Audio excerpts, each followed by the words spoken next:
So, who are you? That is the question I ask myself every day. Who are you?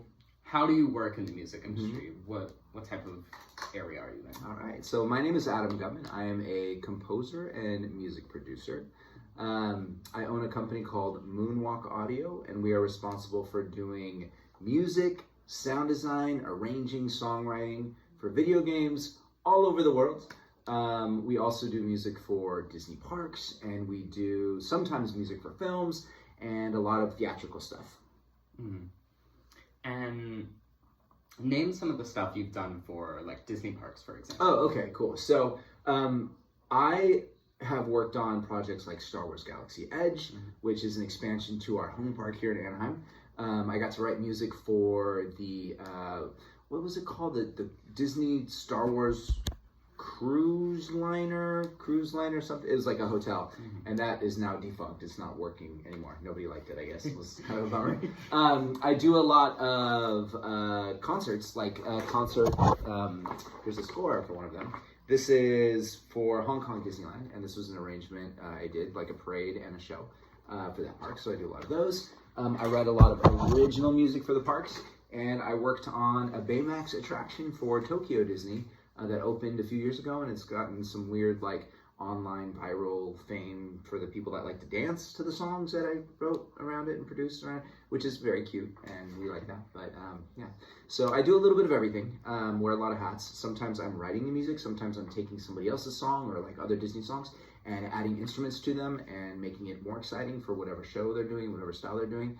Currently I'm working on a new Halloween show, which means that I'll take songs from like an original song that they wrote, and then I'll take songs from famous Disney IPs that I like, which is super cool because I can like go through the Disney catalog and determine like whether or not I'm into like Pirates of the Caribbean or, you know, Haunted Mansion or other like scary villain stuff, and incorporate it into the original song to make new arrangements of it. So that's a little bit of what I do in a nutshell, and a lot of that happens right here in my home studio. And in my home studio, I do a lot of the arranging, which means I add all the different instruments. I do a lot of the production work, which means I like do things like mixing and adding guitars and all that. And then when we record live instruments, I go to Nashville and we record, well, we're going to record at Ocean Way this summer, but there's various studios that I recorded around there. And then we do all our vocals in Orlando at Disney's Roy E. Disney Studio, which is like actually not near the parks. It's near the parks, but yeah, that's how we do it. That's very cool. Side question that my mom really wants to know. She wants to know how you made the music for the Star Wars Land Cantina.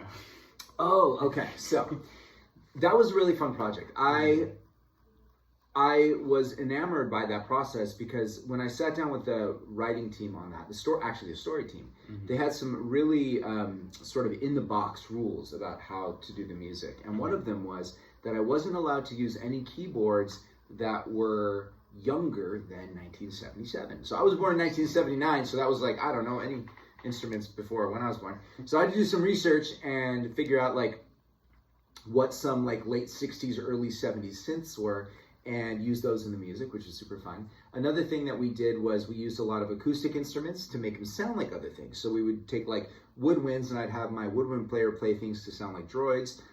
We did a lot of foreign language work on it also, including like combinations of phonetics from different, earthly languages. But weirdly, we had to hire a linguistic expert because apparently I said like, go F your mom in the beehole in Thai or something like that. And I didn't know that because we were just like making up words. But they went through every song that we had written to make sure that we weren't accidentally swearing in another language. And they found a few, which I thought was hilarious. But yeah, so a lot of that production did happen at my home studio. And then we added sweetening elements, meaning like live things and vocals remotely with many of the singers that I know that live all over the world. Part of that happened did it happen over COVID? The hotel happened over COVID. But this happened like right before. So we recorded some of that stuff before. And then over COVID, we recorded everything remote. So that's how that happened. And how did you get paid for stuff like that? Well, for those kinds of projects and for a lot of composer projects, we get paid like on like a per minute rate. Now, not like per minute that we work, but per minute of composed music that we deliver or arranged music that we deliver. And those rates can vary anywhere between like on the lower end of like video game stuff, like $600 or $700 a minute, all the way up to like the higher end of stuff that I've gotten paid on, which is like $4,000 to $5,000 per minute. So we try to like aim for anywhere between $1,800 and $3,500 per minute of completed music, and I think that's about average for the level of work that I do. Disney actually doesn't pay quite as much as some of the other people, believe it or not, but I also get to keep my royalties for the songwriting stuff, so I do get checks like quarterly or 8 times a year for that kind of stuff. And for songwriting credits, is it just anything you touch you get credits for, or tell me a tiny bit more about that? Okay, so the credits are delineated between music and lyrics, right? So whoever writes the music gets credit for the music, whoever writes the lyrics gets credit for the lyrics. And that could go like, that also works like if you have co-writers. So my daughter Piper, she writes on a lot of projects that I work on now, and I'll bring her in to do like some lyrics for me and sometimes melody, so she'll be credited appropriately, and then she takes a percentage of the royalties when it's doled out at the end of the project. So it'd say like, you know, music by Adam Gubman, lyrics by Piper Gubman and Adam Gubman, and then we split the lyrics 50-50, and she gets a check when I get a check, and we make the same amount on that kind of stuff.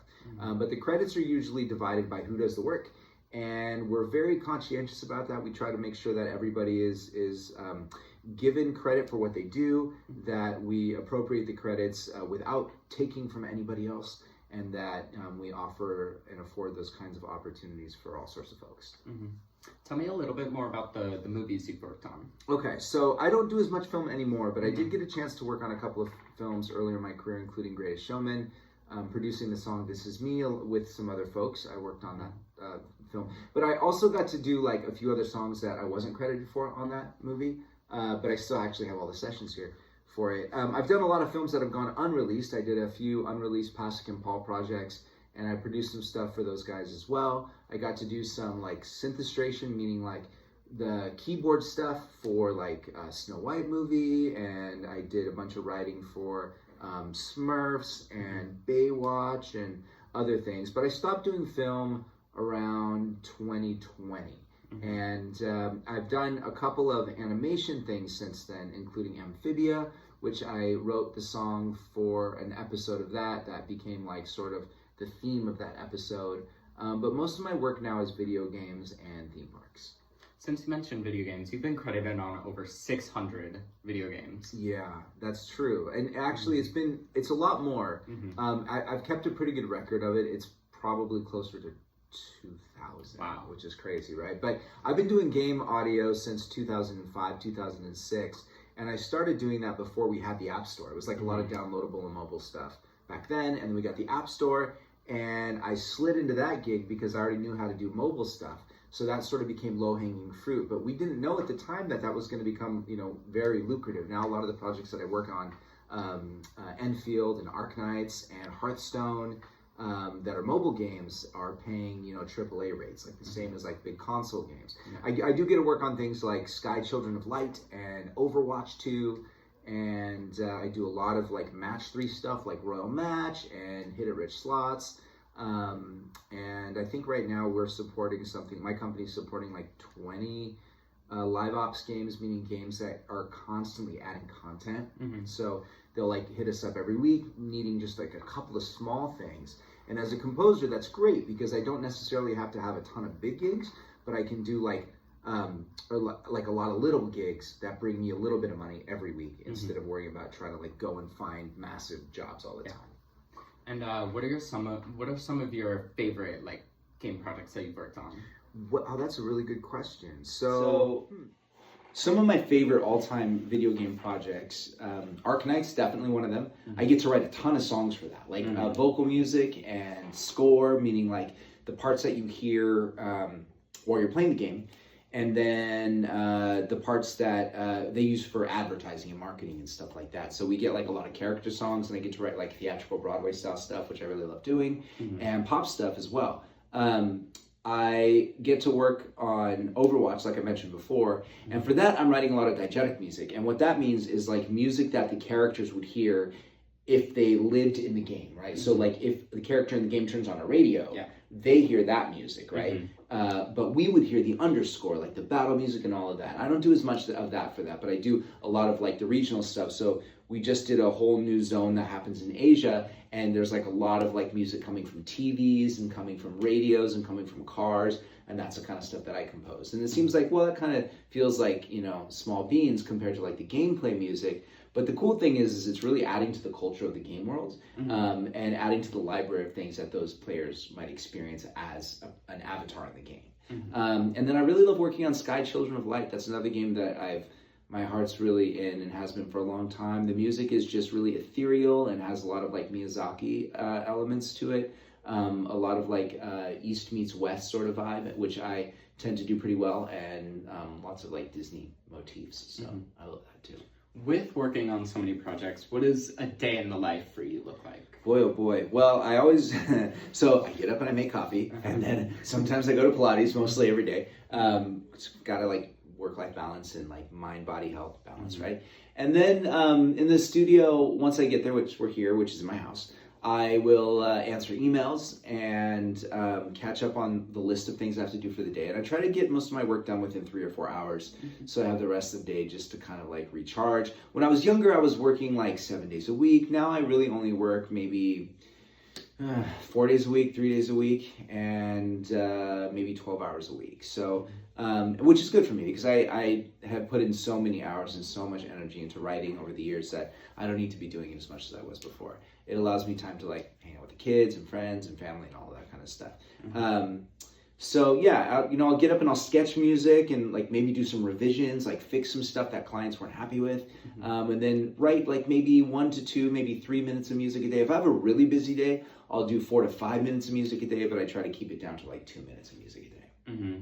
With, you touched on it briefly there, with revising like demos of music, how many demos do you think you've written in your music career? Oh my gosh. So demos that haven't been purchased, tons. I have so many songs that I've written for Disney that they didn't buy. Well, actually, I take that back. They do buy them, but nobody just ever gets to hear them. They pay for them and they sit in a shelf somewhere, and that's totally fine. I probably have, a couple dozen of those. But I've also like pitched for tons of different TV series and movies, and I have tons of those demos. And then for games and stuff, even when I'm hired to do stuff, there's oftentimes a process where we're like sketching through stuff to try to figure out what the sound of the game is. And those I have in heaps on my computer, and I save those for other things. In fact, I have sold some of the demos that I've worked on for, like game X to game Y, if that fits their game, because what am I going to do with it? I'm always proud of my work, so I know it's going to be good no matter what, like if I spend enough time on it. And so I spend enough time on it, sell it, and yeah, that's the business. Yeah, it seems really challenging. Like, what type of skills do you think people trying to enter your field of work would want or need? That's a good question. So I have a lot of training as a musician, right? So I'm a keyboard player. I've been playing piano. In fact, I taught piano before I was a composer. And I studied piano for a long time, went to school for jazz piano performance and music composition. But I played in a lot of rock bands. But I've been like messing with computers and music since 1985, I think, since I was like 6 years old. And so that was something that sort of propelled me into this industry. Being able to work at my computer and to deliver products that, sound like Hollywood scores without ever leaving my room is really key to that. So understanding arrangement, understanding production. As a composer that works in media, I wear a lot of hats and I have to wear them kind of well. So I do my own mixes, my own like mastering a lot of times. I do a lot of my own orchestration unless I need to go to like record something, in which case I'm using my friend Catherine Wynn, who's a wonderful orchestrator, and she does all the like the paper scores that the orchestra then goes in place later. And obviously like people skills, being able to make friends, because you want like your clients to want to work with you. So all the things that I've learned over the years have to do not just with music, but also how to be kind of a good person and to be able to sell yourself as a person and be able to work in an environment with people, make them feel comfortable and happy and deliver on time and all those kinds of things.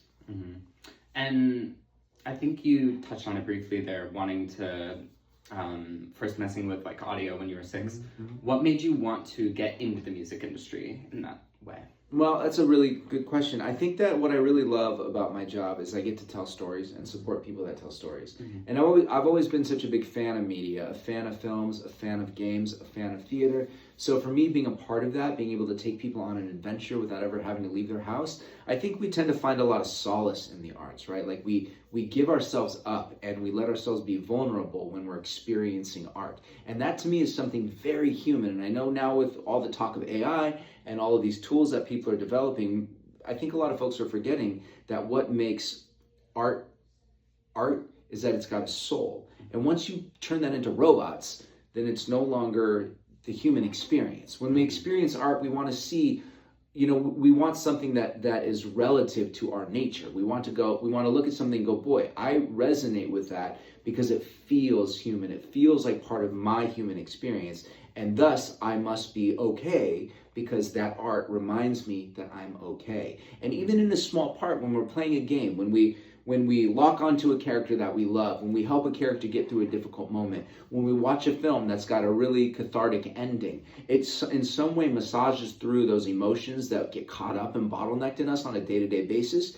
And so, being a part of that process to me is somewhat like being a therapist or being like, whatever, being a good friend to someone. And when you're an artist and you're supplying something that people can resonate and reflect upon, then in some ways you are just sort of a part of their extended friends or family. And I think that that's a really real part of our experience and it's really important. Mm-hmm. And how do you keep a sense of self when spilling everything out on the table? Well, I think that's also something really important to think about is we're not always making art for ourselves. Mm-hmm. Sometimes we're making art because we're being paid to do it. Mm-hmm. And when you are paid to do art, then you have to try to channel somebody else's experience or channel what somebody else wants to try to say. And that's totally fine and totally normal. People are hired to do that kind of thing all the time. But also because I don't own a lot of the work I do, because it's purchased from me as a work for hire, I learned at a young budding composer age that I can let these little baby birds fly away. So you give birth to this art or give, to this creative process, and then you learn to let it go. And that process of learning to let something that you create go has helped me become less possessive over my process. So it doesn't require as much emotional energy as it would for some other artists, I think. Mm-hmm. And bouncing off of that, what would you say to people trying to get into your field? Do you have any advice or tips, warnings? Warnings, that's funny. So I think that the most important thing is that you always show up for both for yourself and for the art. Mm-hmm. That you work on it every day. So if you want to, whatever you want to be, and this goes for anything, if you want to be an actor, if you want to be a painter, or you want to be a chef, that there has to be time dedicated to your craft and to experiencing both sides of it. Not just the creative side that you are putting forth, but also being a consumer of your art or your craft or your food, or for whatever analogy we're using, for what it's worth. You're either a fan of it or you're not. And if you're a fan of it, you're going to propagate all the things that make that up, all of the theory of it, all of the colors of that craft, all of the techniques, and you're going to, by putting that out into the universe, resonate with other people that are creating that art, and you're going to meet people and network, and all through that networking process, you're going to learn more about yourself, learn more about your art, and learn more about how to be a better business person in that space. So effectively being a good person, making friends in the industry, showing up to all the events that happen in that part of the industry. So for us, it's Audio Gang, which is a Game Audio Network Guild. It's conventions like Game SoundCon and PAX West and other events where there's video game composers and fans, and video game trade shows where you can meet other producers and folks that are creating products like that. And then I go to IAAPA, which is in Orlando, and IAAPA is it's a lot family entertainment and attractions theme park trade show. So they do a lot of connecting between folks that are creatives in that space and the investors and the technical side of it, and you meet a lot of folks that way. So anybody looking to get into video game stuff or theme parks, it's crucial that you go out there and meet other folks that are doing this, and that not only you're a consumer and a fan of it, but that you're out there trying to actively pursue your talent and craft in a meaningful way, working on it every day. And eventually you'll be, in a space where you have someone that needs something and you might be able to provide them that service. Mm-hmm.